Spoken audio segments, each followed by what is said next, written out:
Good afternoon and welcome to today's town hall. I'm Carol Branson, Vice President for Marketing and Communications, and I'm joined today by our President, John Delaney. Welcome, President Delaney. Thanks, Carol. Appreciate it. Yeah.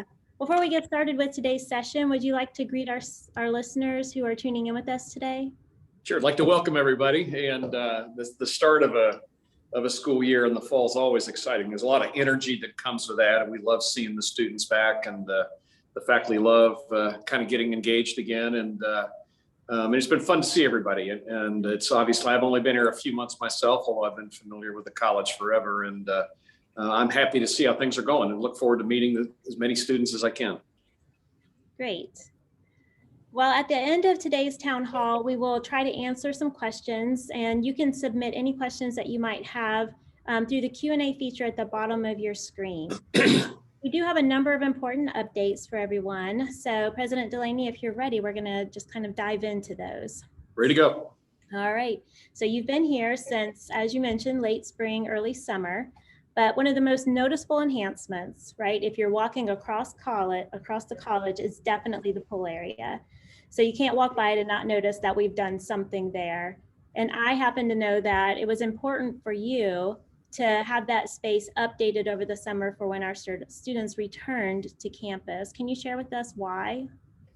Yeah, I hadn't actually seen it till about the third week of July, third week of July, and kind of walking different paths through campus, and the decking was really beat up, and it was just one of those things. It's expensive, and it keeps moving to the bottom of the list because there's always other repairs to have to do when you've got buildings that are 140 years old or so.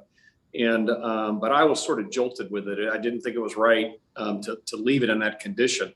And so I really have to commend the administration staff, the finance administration, the maintenance people, just incredible. They were able to find somebody in this environment. It's hard to find contractors right now, and supplies as well. And I think they've done a spectacular job. It looks like it just meshes in with the Ponce, the main building, very, very well. I'm proud of the team that put it together. And I know students have been enjoying it. We hope to get it done a few days earlier. We had so much rain that held it up. And I know there's been some parties and events out there, which is also part of what we wanted to see happen. Yeah, I mean, I agree with you. It's a remarkable transformation, and it's so fun to walk past there and hear all of the life that space is bringing to campus. And I join you in congratulating everyone who worked so hard to make that happen over the summer. So kudos to everybody. So President Delaney, while we're discussing campus enhancements, can you kind of share some insights into what you see next for campus? Well, we had a few hiccups early on. We realized it's time to do a complete overhaul of our IT system. And sure as heck, it collapsed on schedule during move-in. And the housing staff did a wonderful job there to be able to move in when we didn't have phones, we didn't have internet, we couldn't connect to the usual networks. And so the IT staff also really worked hard on that long weekend to get it up and running. Still got a couple of glitches that have popped up. There's already been an overhaul in the Ponce, and we've had a few glitches there that oftentimes are just password issues. So we know we're about to start a process to do a complete overhaul of the IT system. It's probably going to be $5, $6, $7 million to do it. So it's an expensive investment. We have about 800 air conditioning units on this campus, give or take 100. So there's an awful lot of those. And when you get that many, particularly towards the end of a hot summer, some of those are going to glitch out. And so we're working on a plan to get those rotated out and upgraded over time. Parts are a big issue. The supply chain issues with the pandemic. So even getting some of the unique parts, and get different units in different buildings. So what we're going to do there is start stockpiling those, buying replacements so that we've got the parts to be able to help repair them. I don't know, in some places they have been repaired and they work for a few hours and then glitch out. But we've got a plan coming on this. And a big thing we wanted was quick response time to complaints, whether it's on IT or air conditioning or general cleaning and maintenance. And so we put an announcement out on that. We're going to do some private contracting. We want to try to get it done quickly, even if it's in the middle of the night. We know if you're in the middle of a paper and your IT goes out, that it can be panic time when that happens. And in Florida in August and September is awfully hot. So we know we've got to work on those. And so I think we've got a pretty good plan to deal with that as well. Well, you're spot on that, our discussions have been about how can we make this a process where we can fix these issues as they arise as quickly as possible. So for our students who are new to the residence halls and are just now familiarizing themselves with what to do when some kind of maintenance issue arises, what's the most important thing or things that they can do if they are having an issue? Well, the simplest or the first step is a maintenance request or a maintenance ticket. And we have a file and a tickler system for that. But sometimes I know you feel as if that just goes off into the ether.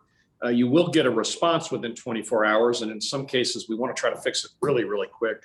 But let the RA know, the residence hall advisor, that's a real good point that they can continue to follow up, and then, somebody is dealing with it. So maintenance ticket and the RA.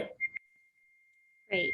So the first couple of weeks are always that time when you just hear a little bit of chatter about some things that might need just a little bit of tweaking. And so one of those things that we've heard and really kind of falls outside of the things that we can control, but I still would like to discuss it today, is that those who are driving to campus each day, we've heard that they're having a hard time parking, and that has been a challenge.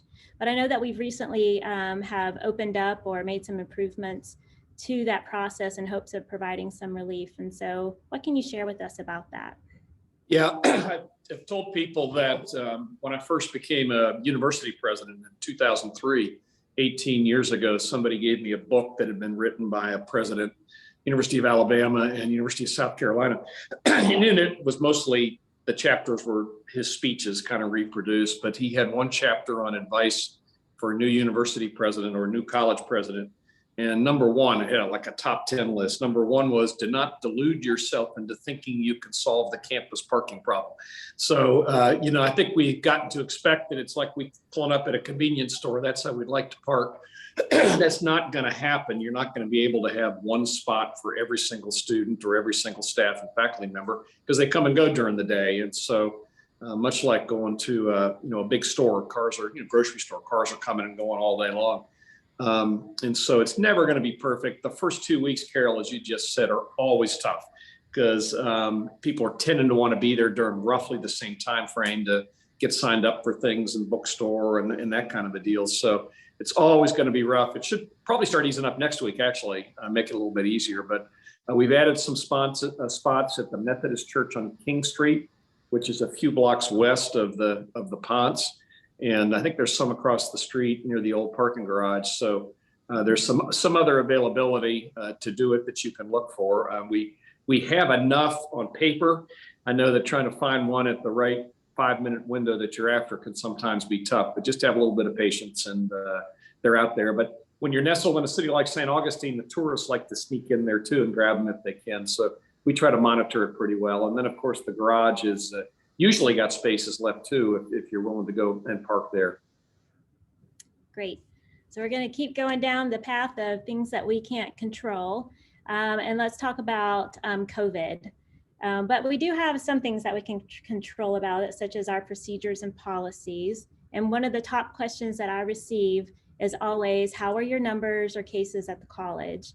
And you and I both know, and this is something that we take very seriously. And, in cabinets, we're closely monitoring how our numbers are doing. And we have a dashboard that we can share today about our numbers and what's going on with those. And so while that is coming up, I was just going to say that this is still kind of a work in progress. And so what you see today may not be what you see in a couple of days, because we're going to continue to enhance what you're seeing. And you can find this at flagler.edu/safersaints, or if you go to the homepage and you go below those 3 pictures and click on that button there. So with all of that, President Delaney, can you provide, as you look at this, can you provide an update on the health of our campus community? Yeah, we're trying to really be transparent with everybody on campus. The faculty are worried as well, and they're the ones that sit and are exposed to big blocks of students at one time. And of course, students are concerned because they're in classrooms, some that are, of course, a little bit closer together, and everybody's concerned with it. I don't care where you are or who you work for or what your age is. So we're putting these numbers up and keeping those updated. We just met, as you alluded to, the vice presidents or the cabinet meeting this morning, Carol. We went over them as we do every week to get an update to see how it's going and to try to modulate our policy. I think a lot of states and cities have done a good job with this, which is kind of clamp down when you have to and ease up as soon as you can. I hate wearing the thing. I swear it's every other time I'm walking out of the office, my office, and I have to go back to grab the mask. I've left it on my desk. And if nobody's in my office, obviously you don't have to wear it. But I think the approach is right. We were gonna try those first 3 weeks from move-in. After seeing the numbers in the county and in the state and some of the exposure, it looks like we do need to extend it another 3 weeks, and we'll take stock again as we get closer to see if we can back off of that. I know people are sick of hearing it, but we do urge people that don't have a health problem or a religious problem to get that vaccine. It's really rare to get sick if you've been vaccinated, and it's really rare for you to get others sick if you've been vaccinated. And I know there's kind of a feeling of the personal liberty that I don't trust that vaccine yet.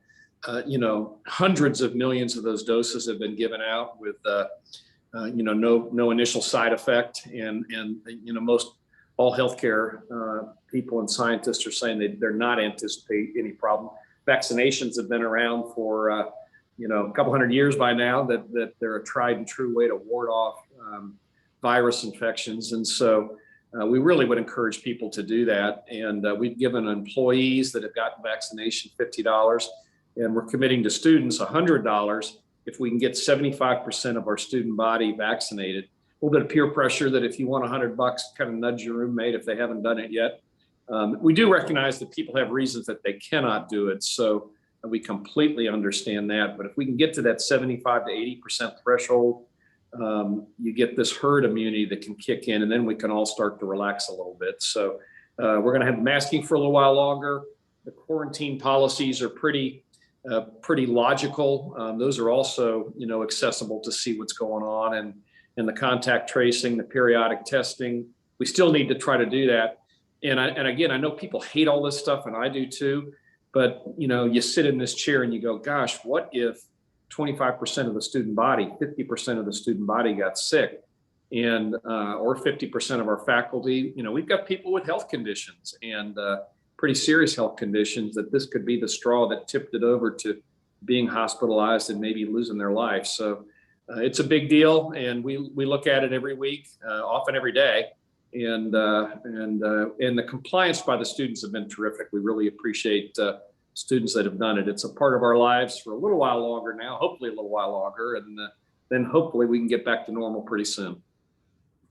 Thanks for those, for sharing all of those insights with us. I was walking up to the dining hall yesterday, I think, and I saw this big thermometer where they're coloring it in so we can see how close we're getting to the 75% upload of vaccine cards for our students. So that was fun to watch.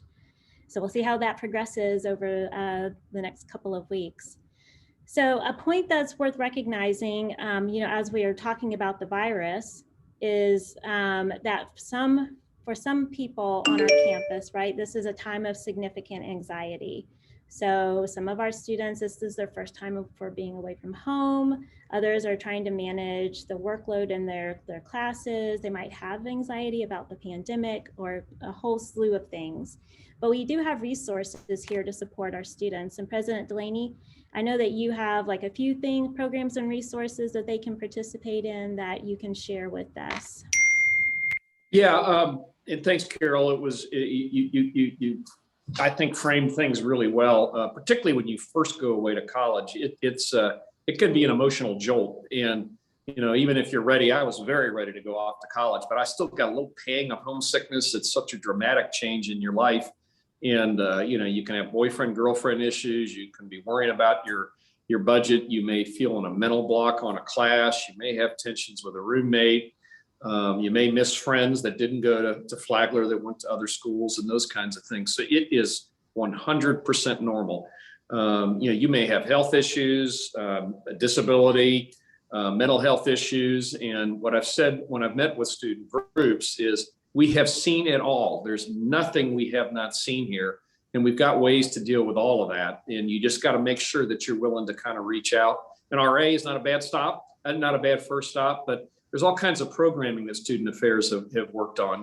There's exercise programs down in the commons that are, one of the first things they say about, when you've got some anxiety or stress or depression, is a little bit of exercise helps out, especially if you can get it in a routine fashion. And the counseling center, and it's seen a lot of people. I mean, we've had about a doubling of people that are reaching out there, but they've got some workshops coming up that I know we'll have the dates out on those, September 27th and October 19th, the COVID anxiety workshop. There's group therapy. Some people are comfortable with that, but again, it's a really good group of counselors there. So please feel free to reach out there, and no need to feel lonely or lost. We're here to kind of help you on through, and it's hard maybe to look at this point in time, but getting that college degree is the most transformative thing you're going to do in your life, other than marriage and having kids. It's that big of a thing, and we really want to help you get through and find the right major, find the right degree, and help you manage your finances on getting there. So again, we've seen it all, and there's people here that are here to help you. Thank you. So that's the end of our updates. We did have one question, but I believe that we answered it, but I'll just kind of give us a little reminder, which is the masking policy is going to continue for at least another 3 weeks. And if you have your vaccine card and you haven't uploaded it yet, you can go out there and do that and work towards earning any of those incentives that we discussed. If you're a student and you're not quite sure how to upload it, you can reach out to health services and they'll help guide you through that. And if you're an employee, you can reach out to human resources and they can offer some guidance for that. Yeah, that is really, just to reiterate that point, one of the best things you can do for us to stop that masking policy, if you've been vaccinated, it's very helpful if we know it. It will help us to get, some money in the pockets of whether it's staff or whether it's a student. It's a rare student that couldn't use $100. So we're really sort of hoping that that's an incentive to encourage people to get it. We know that a lot more people have gotten the vaccination than we have had uploaded. So please go through and try to do that for us. It's the best way to help your college, help your classmates, help the people that work at the college. Yes, thank you. So with that, we are finished with our town hall session today, but President Delaney, I'm going to let you close us out. Well, thanks for everybody. Thanks for doing your part. And, one advantage of going to a small private is that, you can communicate with the president, you could communicate with the vice presidents. And I often say to staff, if I don't know about a problem, we can't fix it. So we want to hear if you like the programming. We've had record attendance at the student programming that we've had, which is wonderful. But if there's other things you'd like to see, Student Affairs is here to try to adapt to make you satisfied and happy with what's going on here. It's your campus too. Shared governance is this idea that everybody here, students, faculty, and staff, alumni, are all part of what Flagler is and have an ownership interest in it and a governance interest in it. So please communicate. That's what we're here for. Great. Well, thanks so much for joining us today. Take care and we'll see you next time. Thanks, Carol. Nice job.